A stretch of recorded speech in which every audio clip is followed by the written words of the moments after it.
नमस्कार मित्रांनो, शिक्षक भरती 2025-26 संदर्भात जे काही अपडेट आहे, तर ती अपडेट आपण वेगवेगळ्या ॲनालिसिस व्हिडिओच्या माध्यमातून तुमच्यापर्यंत जाहिरात असेल, वेकेन्सी असेल, तर त्या अनुषंगाने या ठिकाणी बघा तुमच्यापर्यंत माहिती पोहोचवत असतो. तर बऱ्याचशा उमेदवारांच्या कमेंट येत होत्या, की जे काही सध्या माध्यमिक स्तरावरती जे सध्या उमेदवार या ठिकाणी क्वालिफाय आहे, म्हणजे जे 6वी ते 8वी असेल, 9वी ते 10वी असेल, 11वी ते 12वी त्याच्यामध्ये महत्त्वाचं या ठिकाणी समाजशास्त्र विषय असेल किंवा मग जे काही या ठिकाणी भाषा संदर्भात म्हणजे मराठी असेल, हिंदी असेल किंवा मग इतर जे काही सध्या बघा इंग्रजी विषय असेल किंवा समाजशास्त्रामध्ये भूगोल विषय असेल, इतिहास विषय असेल, इकॉनॉमिक्स असेल किंवा मग जे काही सायन्स फॅकल्टीचे सध्या बघा उमेदवार आहे, ज्यांचा बायोलॉजी, केमिस्ट्री असे विषय जे येतात, तर त्या संदर्भात जे काही वेकेन्सी असते, तर त्या वेकेन्सीमध्ये नेमकी किती मार्कापर्यंत सध्या बघा निवड होत असते. आता सर्वात महत्त्वाचं या ठिकाणी आपल्याला माहिती आहे, की 9वी, 10वी 11वी-12वीला जी काही टी-ई-टी किंवा सी-टेट सध्या बघा त्यांना आवश्यकता नसते. आता बरेचशा उमेदवारांचे मार्क सध्या बघा चांगले आहे, परंतु त्यांच्याकडे टी-ई-टी किंवा सी-टेट परीक्षा सध्या नाही. आता हे जे उमेदवार असतात, तर हे उमेदवार त्यांच्या पात्रतेनुसार 9वी आणि 10वी त्यानंतर 11वी आणि 12वीसाठी ह्या ठिकाणी त्यांना संधी असते. आता ह्या उमेदवारांचा नेमका जो काही किती मार्कापर्यंत सध्या बघा जी काही संस्था असते, तर त्या संस्थामध्ये या ठिकाणी निवड होऊ शकते. कारण बऱ्याचशा ज्या काही संस्था असतात, तर त्या आपल्याला विदाऊट इंटरव्ह्यूमध्ये देखील सध्या जाहिरात देताना पाहायला मिळतात. तर आजच्या व्हिडिओच्या माध्यमातून आपण संपूर्ण माहिती जाणून घेणार आहोत. तत्पूर्वी तुम्ही जर आपल्या चॅनलवर नवीन असाल तर चॅनल आवर्जून सबस्क्राईब करून घ्या. बाजूला बेल आयकॉन आहे त्याला देखील प्रेस करा. आता ह्या ठिकाणी तुम्हाला पवित्र पोर्टल शिक्षक भरती संदर्भात या ठिकाणी जी काही मराठी मीडियम संदर्भात सेकंडरीची जी काही जाहिरात होती, तर ती जाहिरात सध्या आलेली होती आणि त्यानुसार या ठिकाणी जे काही उमेदवार सिलेक्शन जे झालेले आहे, तर त्या उमेदवारांचं सध्या बघा या ठिकाणी लिस्ट जी आहे तर ती सध्या 25/6/2025ला इथं लागलेली होती. आता ही जी काही संस्था आहे, मॅनेजमेंट आहे, तर ही कोणती आहे तर जनता शिक्षण प्रसारक मंडळ, बरोबर? तर ह्या ठिकाणी तुम्हाला दिसते. तर ह्याच्यामध्ये जो काही फेज 2 रेग्युलर राउंड जो होता, तर त्यामध्ये नेमके किती मार्कापर्यंत सध्या इथं सिलेक्शन झालेले. आता ह्याच्यामध्ये आपण प्रत्येक प्रवर्गाचं सध्या बघणार आहोत, जेणेकरून तुम्हाला एक अंदाज येईल, की सध्या त्या प्रवर्गामध्ये किती मार्कापर्यंत कोणत्या विषयाचं सध्या सिलेक्शन झालंय. ह्याच्यामध्ये तुम्हाला एक ओपन संदर्भात सांगून देतो. या ठिकाणी 123 मार्काचा कट ऑफ लागला होता. वुमनचा किती होता तर 125. त्यानंतर या ठिकाणी एस-सी सर्वसाधारणचा 97 कट ऑफ लागला होता. त्यानंतर एस-सी वुमनचा 89 म्हणजे तुम्ही लक्षात घ्या 2 डिजिटचा कट ऑफ या ठिकाणी आपल्याला संस्थेमध्ये पाहायला मिळतोय. 100% अनुदानित पोस्टवरती सध्या पाहायला मिळतोय. म्हणजे तुम्ही या ठिकाणी तुम्हाला जरी कमी मार्क असेल तरी नाराज व्हायचं काही कारण नाही, कारण शिक्षक भरतीमध्ये विथ इंटरव्ह्यू आणि विदाऊट इंटरव्ह्यू अशा 2 प्रकारच्या वेकेन्सी असतात. तर आताच्या वेळेला सर्वसाधारण या ठिकाणी जास्तीत जास्त ज्या काही संस्था आहे, तर त्या आपल्याला विदाऊट इंटरव्ह्यूमध्ये जाहिरात देताना सध्या बघा दिसणार आहे. बरोबर? तर हे देखील एक लक्षात घ्या. त्यानंतर पुढचं प्रवर्ग जर बघितला आपण या ठिकाणी एस-टी प्रवर्गाचा अगदी 53 मार्कावरती सिलेक्शन झालेला उमेदवार आहे. बरोबर? 53 मार्क म्हणजे काहीच नाही. 53 मार्कावरती ह्या ठिकाणी जो काही उमेदवार आहे, तर तो वरच्या गटाला म्हणजे 9 ते 10 किंवा 11वी किंवा 12वीला ह्या ठिकाणी हे उमेदवार जे आहे, तर हे सिलेक्ट झालेले उमेदवार आहेत. चांगल्या पेमेंटने, चांगल्या ह्या ठिकाणी बघा उच्चतम जे काही वर्ग आहे, जिथं सर्वांची आवड असते, ह्या वर्गाला आपले सिलेक्शन व्हावं, अशा ठिकाणी सिलेक्शन ह्या ठिकाणी फक्त 53 मार्कावरती झालेलं आपल्याला पाहायला मिळते. त्यानंतर पुढे ओबीसीचा जर तुम्ही विचार केला तर 115 मार्क, बरोबर cut off. OBC woman 117 mark. त्यानंतर एन-टी-बीचा उमेदवार आहे 109 मार्क. एन-टी-सीचा उमेदवार आहे 112 मार्क. त्यानंतर एस-सी-बी-सीचा उमेदवार आहे 108 मार्क. पुढचा आहे ई-डब्ल्यू-एस सर्वसाधारण 82 मार्क. लक्षात घ्या 82 मार्कावरती निवड झालेली उमेदवार सध्या पाहायला मिळत आहे. वुमनचा असेल तर फक्त 74 मार्कावरती या ठिकाणी ई-डब्ल्यू-एस महिला आरक्षणामध्ये निवड झालेली उमेदवार जी आहे, तर ती फक्त 74 मार्काची इथं पाहायला मिळतात. आता तर हे तर सध्या जे काही उमेदवारांचा कट ऑफ इथं बघितला. आता नेमके किती मार्कावरती कोणत्या विषयाचा उमेदवार इथं सिलेक्ट झालाय तो देखील तुम्हाला दाखवतो. आता इथे तुम्हाला जे काही पोस्ट आहे, तर ह्या पोस्ट संपूर्ण बघा या ठिकाणी 100% अनुदानित पोस्ट असणार आहे. टीचिंग मीडियम जे आहे, तर ते संपूर्ण मराठी या ठिकाणी होतं, बरोबर. आता ह्याच्यामध्ये विषय जर बघितले आपण, हा ऑल सब्जेक्ट असतो 1 ते 5 साठी. इंग्रजीची वेकेन्सी होती, मराठी, त्यानंतर गणिताची, सायन्सची, बायोलॉजीची वेकेन्सी होती. त्यानंतर या ठिकाणी इकॉनॉमिक्स, पॉलिटिकल सायन्स, हिस्ट्रीची होती, मराठी हिस्ट्री, त्यानंतर history, political science, history, sociology, बरोबर. समाजशास्त्र संदर्भात जे काही विषय येतात त्यांची वेकेन्सी होती.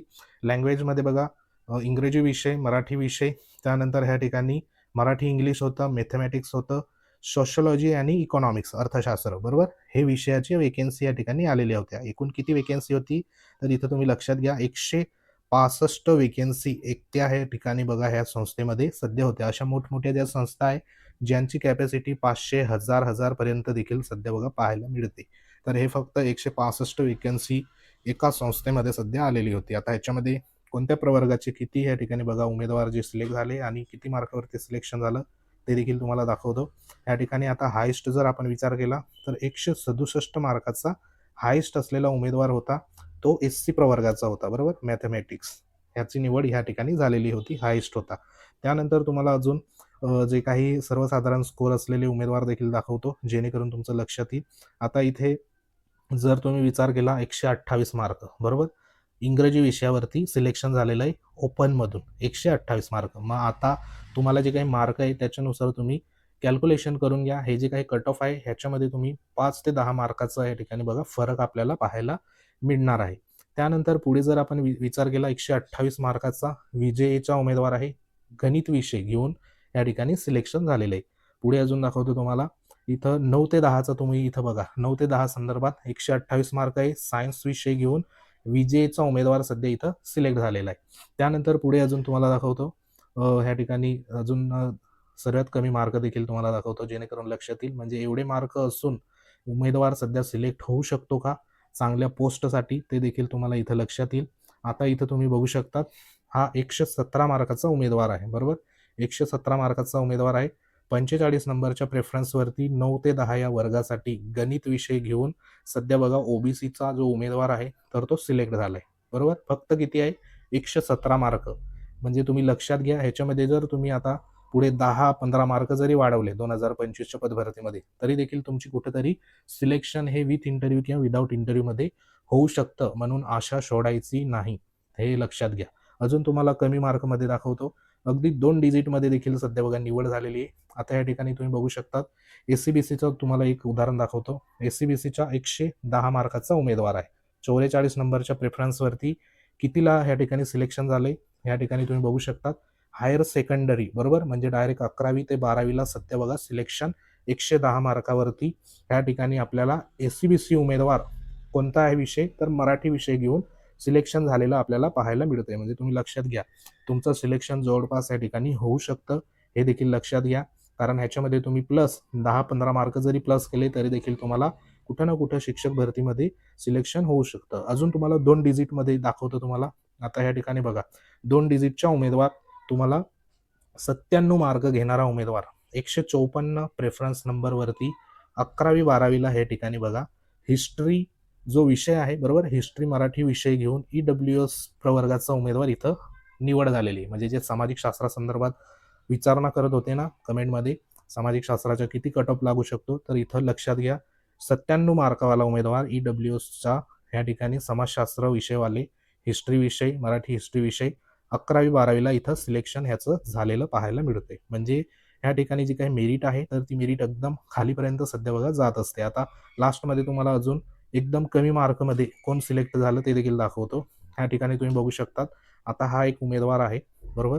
किती मार्क आहे 53 मार्क 12 नंबरच्या प्रेफरन्सवरती 11वी-12वी या गटासाठी, बरोबर. म्हणजे जे काय हायर सेकंडरी टीचर म्हणून इथं बघा अनुदानित आहे 100%.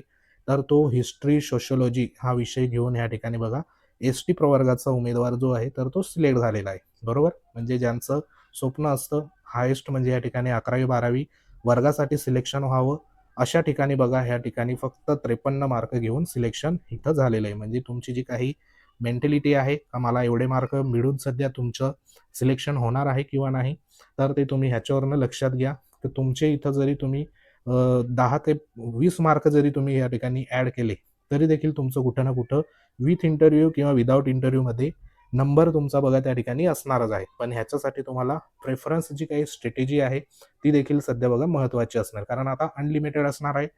ह्या ठिकाणी बघा आता जे पहिले जे होते तर ते अनलिमिटेड होते. परंतु आता आपल्याला फक्त 100 या ठिकाणी विदाऊट इंटरव्ह्यूचे आणि 50 इंटरव्ह्यूचे असणार आहे. म्हणून हे खूप सांभाळून तुम्हाला पूर्ण ॲनालिसिस करून द्यावं लागेल. आता इथं एक 64 मार्काचा उमेदवार होता त्याचं सिलेक्शन 251 नंबरच्या प्रेफरन्सवरती झालंय, हे देखील लक्षात घ्या. परंतु आता आपल्याकडे किती आहे 100 आणि 50. तर हे तुम्हाला व्यवस्थित द्यावं लागेल. त्यासाठी आपण पुढे तुम्हाला गाईड करणार आहोत. तर सध्या बघा या ठिकाणी हिस्ट्री विषयाचे, सोशिओलॉजीचे एवढे कट ऑफ सध्या बघा आपल्याला 2 डिजिटपर्यंत देखील पाहायला इथं मिळालेले आहे. इकॉनॉमिक्स असेल बरोबर, सोशिओलॉजी, इकॉनॉमिक्स 74 मार्काचा EWSचा इथं सिलेक्ट झालेला आहे. त्यानंतर इकॉनॉमिक्स, पॉलिटिकल सायन्सवाले 75 मार्काचं या ठिकाणी बघा ST उमेदवार सिलेक्ट झाला आहे. तर हे देखील लक्षात घ्या. म्हणजे इथं शक्यता जी आहे तर ती तुमची विथ इंटरव्ह्यू किंवा विदाऊट इंटरव्ह्यूमध्ये इथं होऊ शकते. तर हा एक महत्त्वाचा पॉझिटिव्ह जे काही सध्या बघा वाईबचा व्हिडिओ होता. तर माहिती आवडली असेल व्हिडिओ लाईक करा. तुमचे ह्या संदर्भात विषय असेल तर कमेंट बॉक्समध्ये कमेंट करा. त्यानंतर तुमचे विषय कमेंट करा बरोबर. कोणत्या गटासाठी पात्र आहे ते देखील कमेंट करा. त्यानुसार तुम्हाला योग्य ते सध्या बघा मार्गदर्शन केलं जाईल. तर महत्त्वाचा व्हिडिओ होता. व्हिडिओ आवडल्यास लाईक शेअर करा. पुढे देखील तुम्हाला महत्त्वाची माहिती आपल्या चॅनलवर पाहायला मिळेल. तर भेटू आपण नेक्स्ट अपडेटमध्ये. तोपर्यंत जय हिंद, वंदे मातरम.